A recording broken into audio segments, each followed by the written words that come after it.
Medina যাইতে পারলাম না মদিনা দেখতে পারলাম না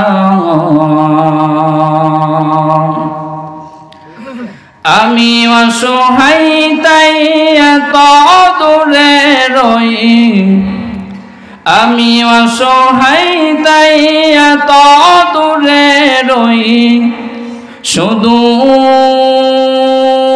সালাম জানাই মদিনা যাইতে পারলাম না মদিনা দেখতে পারলাম না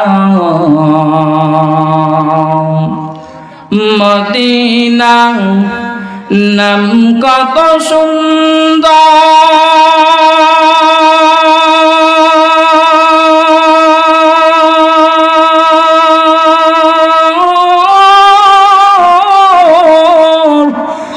মদিনা কেড়ে সেবন্ত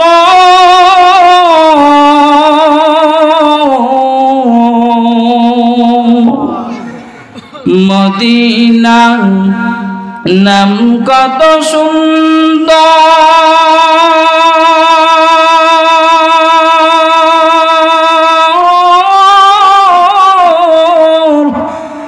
মদিনা কেড়ে সেবন্ত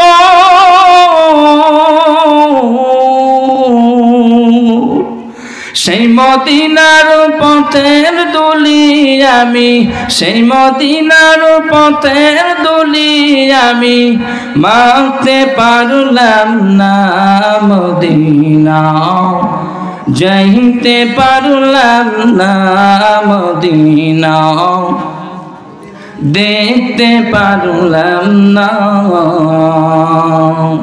আমি অসহায় তাই এত দূরে রই আমি অসহায় তাই এত দূরে রই শুধু সালাম জানাই মদিনা যাইতে পারলাম না মদিনা দেখতে পারলাম না মদিনা নাম কত মধু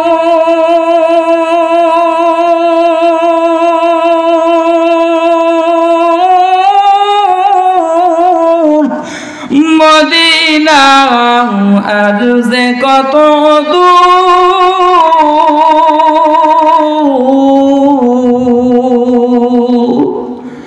মদিনা নাম কত মধু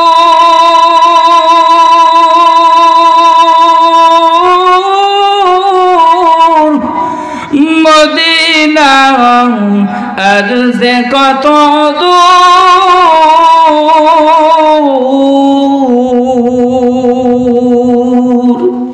পাখির নাই ডানা থাকলে পাখির নাই ডানা থাকলে যেতাম মদিনায় মদিনা যাইতে পারলাম না মদিনা দেখতে পারলাম না আমি অসহায় তাই এত দূরে রই আমি অসহায় তাই এত দূরে রই শুধু সালাম জানাই মদিনা দেখতে পারলাম না মদিনা যাইতে পারলাম না মদিনা যাইতে পারলাম না মদিনা দেখতে পারলাম না ওই মদিনাওয়ালার আদর্শের উপরে আমাদের থাকা জরুরি দরকার আছে না নাই মদিনাওয়ালা দুনিয়ার মধ্যে যদি না আসতো আসমান সৃষ্টি হতো না জমিন সৃষ্টি হতো না আসমান এবং যত নাজ নিয়ামত আল্লাহ তাআলা সৃষ্টি করেছেন সবগুলো হলো এই মদিনাওয়ালার বরকত হিসাবে আমাদের জন্য আল্লাহ তাআলা বোনাস হিসাবে আমাদেরকে দান করেছেন। কথা বলেন ঠিক কিনা? ওই মদিনাওয়ালার আদর্শ আমাদের মধ্যে ঢোকানোর দরকার আছে। মদিনাওয়ালার আদর্শ কেমন ছিল? মদিনাওয়ালার মাথায় সব সময় টুপি থাকতো, মুখে দাড়ি ছিল, শরীরের মধ্যে লম্বা জুব্বা গায়ে দেওয়া থাকতো। এইটা হলো নবীর, এইটা হলো পয়গম্বর আলাইহিস সালাতু ওয়াস সালামের আদর্শ ছিল। আমরা তার উম্মত, আমাদের ওই রাসূল সাল্লাল্লাহু আলাইহি ওয়াসাল্লামের আদর্শের রঙিন হওয়ার দরকার আছে না নাই? ইয়া আইয়ুহাল্লাযীনা আমানু তাকুল্লাহা ওয়ালতানজুর নাফসুম মা কদ্দামাত লিগাদ ওয়াত্তাকুল্লাহ ইন্নাল্লাহা খাবীরুম বিমা তা'মালুন। আল্লাহ তাআলা আবারও ঈমানদারকে সম্বোধন করিয়া আয়াত দিয়ে জানা দেন, হে ঈমানদারেরা, তুমি আমি আল্লাহ তাআলাকে, তোমরা আমি আল্লাহ তাআলাকে ভয় করো। ওয়ালতানজুর নাফসুম মা কদ্দামাত লিগাদ, প্রত্যেকের খেয়াল রাখা উচিত যে সে আগামী দিনের জন্য কি ব্যবস্থা করিয়েছেন, কোন দিন আগামী সে কোন দিন। ও বাবা, তুমি যখন দুনিয়া থেকে শেষ নিঃশ্বাস নিয়ে কবর জগতে রওনা দিবা, ওই দিনের কথা আল্লাহ তাআলা সম্বোধন করিয়া বলতেছেন, যখন মানুষ দুনিয়া থেকে চিরবিদায় নিয়া মানুষ যখন কবরের মধ্যে লাফায়া দিবে, 3.5 কবরের মধ্যে লাফায়া দিয়ে আসবে, আল্লাহ তাআলা হুকুম দিবেন ফেরেশতাদেরকে, ও ফেরেশতারা তুমি যাও, কবরের মধ্যে যাও। যখন তোমাকে কবরের মধ্যে রাখিয়া চালি দিয়ে যখন মাটি দিয়ে আবার উপরে সমান করিয়া দিবে, দেওয়ার পরে যখন তুমি কবরের থেকে তো মানুষ চলে আসবে, 40 কদম পরে আল্লাহ তাআলা ফেরেশতাদেরকে পাঠায় দিবে, ও ফেরেশতা যাও, কবরের মধ্যে যাইয়া যে লাশটা রাখিয়াছেন ওই লাশের কাছে তুমি প্রশ্ন করবে। 1 নম্বর প্রশ্ন হলো মান রব্বুকা। ফেরেশতা ওই মুর্দারের কাছে প্রশ্ন করবে মান রব্বুকা, তোমার রবকে। ও কলিজার টুকরা যুবক সন্তান, বৃদ্ধ বাবাজিরা, আমি ফাইজুল্লাহ খুলনা থেকে আসছি, আমার কথাগুলো একটু মনোযোগ দিয়ে শোনেন। আমি কোনো কিস্সা কাহিনী বলতেছি না, কোরআন হাদিসের কথা নিয়ে আর কথা আমি আপনাদের সামনে বলতেছি। ফেরেশতারা আসে জিজ্ঞেস করবে মান রব্বুকা, তোমার রবকে। যদি তোমার মধ্যে ঈমান থাকে এবং আমল থাকে, তুমি সঙ্গে সঙ্গে উত্তর দিবা আমার রব হলেন আমার আল্লাহ। আর যদি তোমার মধ্যে ঈমান না থাকে, তুমি চুপ থেকে যাবা। আরে দুনিয়ার মধ্যে যদি ভাই যদি কোনো বিপদে পড়ে, বাপ যদি কোনো বিপদে পড়ে, টাকার সমস্যা হলে একজনের কাছ থেকে ধার করিয়ে নিয়ে হাওলাত করিয়ে নিয়ে সমস্যার সমাধান করা যায়। ওই কবরের জগৎ বড় ভয়ঙ্কর। ওই কবরের মধ্যে তোমার আমল ছাড়া কারোর আমল কাজে আসবে না। তোমারে ফোন করিয়া জিজ্ঞাসা করার কোনো সুযোগ নেই, বাবা কেমন আছো। তোমার কাছে ফোন করিয়া কেউ জিজ্ঞাসা করার সুযোগ নাই। ওখানে যদি তোমার দুনিয়ার মধ্যে থেকে যদি তুমি ভালো আমল গুছায় নিয়ে যেতে পারো, তাহলে আল্লাহ তাআলার ফেরেশতা তোমার সাথে ভালো ব্যবহার করবেন। আল্লাহ তাআলার হুকুমে ওই ফেরেশতা যখন দ্বিতীয় প্রশ্ন করবেন মান দিনুকা, তোমার দিন কি। যদি তোমার ঈমান সহি থাকে, তোমার মধ্যে যদি ঈমান থাকে, তুমি সাথে সাথে উত্তর দিবা আমার ধর্ম হলো ইসলাম। ও কলিজার টুকরা যুবক সন্তান, বৃদ্ধ বাবাজিরা, তুমি যদি সারা জীবন ইসলাম মানো নাই, আল্লাহ তাআলা তোমার হায়াতের মধ্যে সময় দিয়েছেন। কাউকে 20 বছর সময় দান করেছেন, কাউকে 40 বছর সময় দান করেছেন। আল্লাহ তাআলা আবার কাউকে 60 বছর সময় দান করেছেন।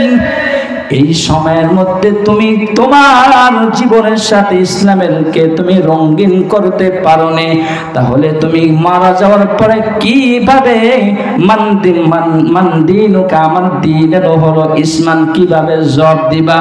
কারণ কি তুমি তো এই 20 বছর 30 বছরের মধ্যে ইসলামের সাথে তোমার কোনো সম্পর্ক নাই। সম্পর্ক যদি না থাকে, কবরে তুমি কিভাবে জবাব দিবা? জবাব দেওয়া যাবে? কথা বলেন, জবাব দেওয়া যাবে না। কারণ তুমি তোমার পুরা জৈবনটা তো তুমি অনর্থক গুনাহ কাজের মধ্যে নষ্ট করিয়া দিয়েছ। পুরা জৈবনটা তুমি গুনার পিছনে লেলিয়ে দিছ। ইসলামের সাথে তোমার কোনো সংস্পর্শ নাই, তাহলে তুমি কিভাবে ওই ফেরেশতার উত্তর দিবা? ফেরেশতার উত্তর যদি তোমার দিতে হয়, তাহলে তোমার ইসলামের রঙে তোমার রঙিন হওয়ার দরকার আছে না নাই? আল্লাহ তাআলার হুকুমে তৃতীয়বার যখন প্রশ্ন করবেন, মান নাবিয়ুকা, মুরদার বলবে, একটা ছবি দেখানো হবে এই মানুষটাকে। ও বিরুদ্ধ বাবাজিরা, তুমি তো সারা জীবনটা তুমি তোমার মতন করে চলছো, রসুলের কোন আদর্শ তোমার শরীরের মধ্যে নাই, রসুলের কোন চিহ্ন তোমার মধ্যে নাই। বয়স অনেকের 40 হয়ে গেছে, 80 হয়ে গেছে, এখনো সমাজের মধ্যে আছে, ক্লিন সেভ করে আসে না নাই? তাহলে কিভাবে আমার পয়গম্বর তোমার শাফাআত করবে?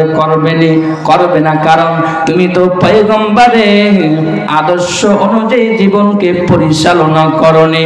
যদি তুমি দুনিয়ার মধ্যে পয়গম্বর আলাইহিস সালাতু ওয়াস সালামের যেভাবে পয়গম্বর আলাইহিস সালাতু ওয়াস সালাম জীবনকে পরিচালনা করেছে, তুমি যদি পয়গম্বর আলাইহিস সালাতু ওয়াস সালামের জীবনের সাথে তোমারও জীবন পরিচালনা করতে, তাহলে তুমি সঙ্গে সঙ্গে বলতে, এই হলো আমার পয়গম্বর। পয়গম্বরকে আল্লাহ তাআলা যদি সৃষ্টি না করতো, আমরা কেউ সৃষ্টি হতাম না। তোমার মধ্যে যদি ঈমান থাকতো, পয়গম্বরের আদর্শ থাকতো, তুমি সঙ্গে সঙ্গে ওই ফেরেশতার তুমি উত্তর দিবা। আল্লাহ তাআলা অন্য আয়াতের মধ্যে জানা দেন, ওয়ামা খালাকাতুল জিন্না ওয়াল ইনসা ইল্লা লিয়াবুদুন।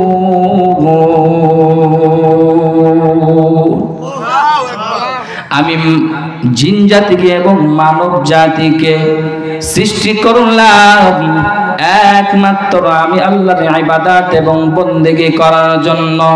আল্লাহ রাব্বুল আলামিন অন্য আয়াতে কারিমার মধ্যে জানা দেন, আফাহাসিবতুম আন্নামা খালাকনাকুম আবাসা, আফাহাসিবতুম, তোমরা কি মনে করেছো আমি আল্লাহ তোমাদেরকে অনর্থক বানাইলাম? না না না না, আমি আল্লাহ তোমাদেরকে অনর্থক বানাই নাই। ও দুনিয়ার মুসলমান, আমার কথাটা একটু দিলের কান দিয়ে শোনেন। দুনিয়ার মধ্যে মানুষ কোন ব্যবসার মধ্যে যখন যায়, ওই মানুষটার উদ্দেশ্য আছে না নাই? কথা বলেন। ওই মানুষটা ব্যবসা করবে, ব্যবসার থেকে টাকা লাভবান করে ব্যবসার যা আছে আরো বাড়ানোর চিন্তা করে। কথা বলেন ঠিক কিনা? যদি কোন বান্দা চাকরি করে, তার একটা মাকসাদ আছে, মাসে বেতন পাই 40,000 টাকা, সংসারের পিছনে 20,000 টাকা খরচ করিয়া আর 20,000 টাকা ব্যাংকে রাখিয়ে দেয়। ও ভাই, তুমি কেন ব্যাংকে রাখো? ঘটনা কি? কারণ কি? কি জন্যে রাখো? সে উত্তরে বলে, ভাই আমি 40,000 টাকা বেতন পাই, সব যদি খেয়ে ফেলি আমার সামনে তো একটা ভবিষ্যৎ আছে। সে এই কথার উত্তরে এই কথা উত্তর দেয় কেনা বলেন? তাহলে এই কথার দ্বারা বোঝা যায় তারও একটা মাকসাদ আছে না নাই? ওরে ওই কৃষকের দিকে তাকায় দেখো, কৃষক যখন মাঠের মধ্যে কাজ করে জিজ্ঞাসা করায়, ভাই তুমি এত কেন কষ্ট করতেছো? কেন এত কষ্ট করতেছো? কারণ কি? কৃষক বলে, ভাই 1 বিঘা জমি থেকে আমার 25 মণ ধান আসে। এই 25 মণ ধানের থেকে আমি 3টা ভাগ করব। একটা আমার পরিবারের জন্য রাখবো, একটা আমার গ্রামের মসজিদ আছে আমি মসজিদে দান করব, আর একটা হলো মিসকিনদের জন্য আমি দান করব। আল্লাহর জমিনে এমন আল্লাহর বান্দা আছে না নাই? তাহলে এই কথার দ্বারাও বোঝা যায় তারও একটা মাকসাদ আছে। তাহলে ওই আয়াতের সাথে আর কথার সাথে মিল আছে কিনা বলেন? ওরে দুনিয়ার মানুষের যদি মাকসাদ থাকে, ওই আল্লাহ আপনাকে আমাকে যে বানাইলেন, মহব্বত করিয়া বানাইলেন, ভালোবাসিয়া বানাইলেন, তাহলে ওই আল্লাহরও আমাদের প্রতি মাকসাদ আছে কিনা বলে? মাকসাদ আছে। দুনিয়ার মানুষের যদি মাকসাদ থাকতে পারে, ওই আল্লাহর আমাদের প্রতি মাকসাদ আছে। আল্লাহ তাআলা বলতেছে, ও বান্দা তুমি দিনে কাজ করো আমার তাতে বাধা নাই, তুমি চাকরি করো আমার কোনো বাধা নাই, তুমি কৃষি কাজ করো আমার কোনো বাধা নাই। তবে হ্যাঁ 5 ওয়াক্ত নামাজের সময় তুমি নামাজটা পড়নি, আমার কুদরতি পায়ে তুমি সিজদা দিও। আমি আল্লাহর কাছে এইটা অনেক পছন্দ।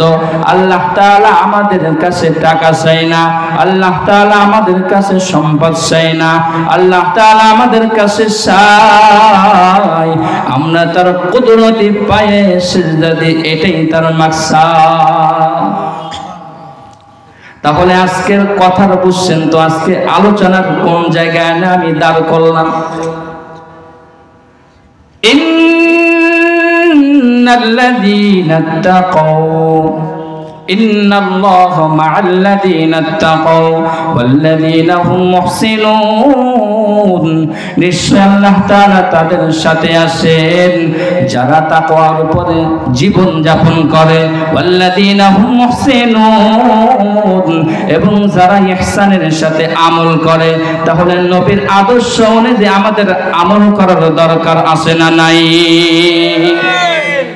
পয়গম্বর আলাইহিস সালাতু ওয়াস সালাম একদিন হাঁটতে হাঁটতে সাহাবাদের মজলিসের নিকটে গিয়ে বললেন, ও আমার সাহাবারা,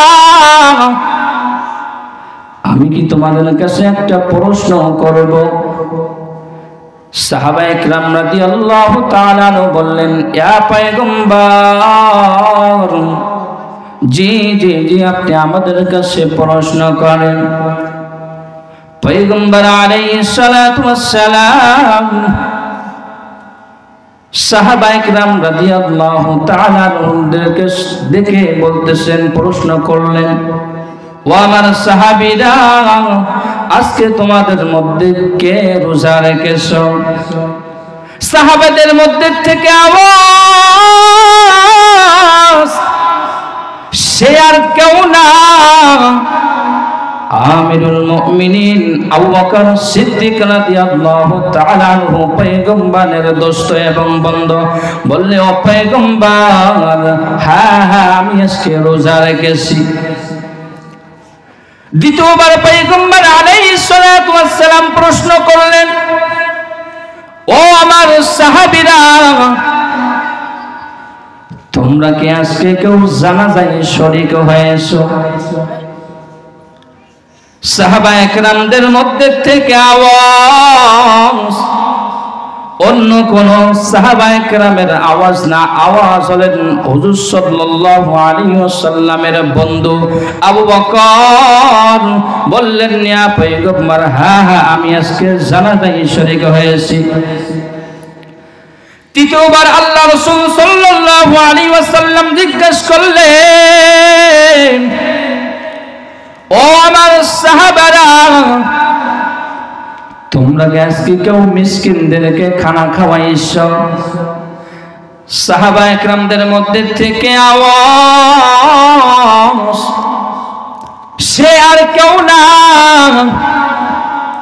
সে হলেন আবু বকর সিদ্দিক রাদিয়াল্লাহু তাআলা আনহু। বললেন, ও পয়গম্বর, আমি আজকে মিসকিনদেরকে খানা খাওয়াইছি। চতুর্থবার পয়গম্বর আলাইহিস সালাতু ওয়াস সালাম সাহাবায়ে কেরামদের উদ্দেশ্যে আবার জিজ্ঞাসা করলেন, ও আমার সাহাবীরা, তোমাদের মধ্য থেকে কে আসো আজকে যে অসুস্থ ব্যক্তিকে দেখতে গেছো? সাহাবায়ে কেরামদের মধ্যে থেকে আওয়াজ, সেই আওয়াজটা কেউ না, অন্য কোন